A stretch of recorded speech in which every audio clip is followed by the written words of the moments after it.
Well, as we found out last night, it is officially hail season. A lot of you woke up to it slamming into your homes overnight.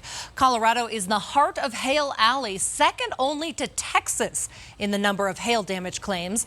Hail is also why your insurance costs what it does, with about 50% of your premium covering hail and wind damage costs.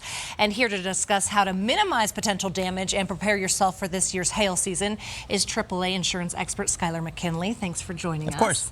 So, yeah, last night, I know it woke me up, and Denver is kind of an interesting place to wake up to this morning because you've got leaves everywhere. How can Coloradans prepare for hail before a storm strikes? The big thing and the most costly claim is typically your roof. So if you have an aging roof or you haven't inspected your roof in a while, go ahead and go up there safely and inspect. If you've got shingles that are curled or are worn, your roof is probably at risk. The good news too is if it's typically cheaper to just install a new roof because you can get discounts if you use impact resistant material from your insurance company. So look into that. Beyond that, make sure that you've got the right coverage. If you live in Denver and you park outside, you probably want comprehensive coverage instead of collision only, because collision coverage isn't going to cover hail damage. That's only comprehensive. And so just really knowing your policies and knowing what you've got. Yeah, I know I have collision. That's something to look into for me. What should people do when they are caught in a hailstorm? So if you're driving, find a safe place to pull over as soon as you can. There's this temptation to get out of it. And if you can get out of it quickly, do. And park under an underpass, or I like bank tellers.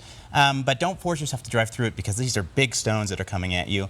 Beyond that, my number one piece of advice, and we saw this last night, is stay away from trees because you've got branches coming down, leaves coming down. Trees aren't as safe. In fact, they're more dangerous than just the hailstones themselves as those branches start to fall. Yeah, and what can people do after a hailstorm? What should they do? Yeah, so get your claim in early. It's first come, first served typically with insurance companies. And as frustrating as it can be working sometimes with insurance through all of this, remember, insurance is both state and federally regulated, and the people coming to your door knocking saying, hey, I'll fix your roof, they're not regulated at all. So typically follow your insurance company's lead with this. All right, thank you so much for the advice. Maybe we should have done this interview yesterday. I don't know. I don't have that good of news sense. All right, thanks, Skyler. Thanks.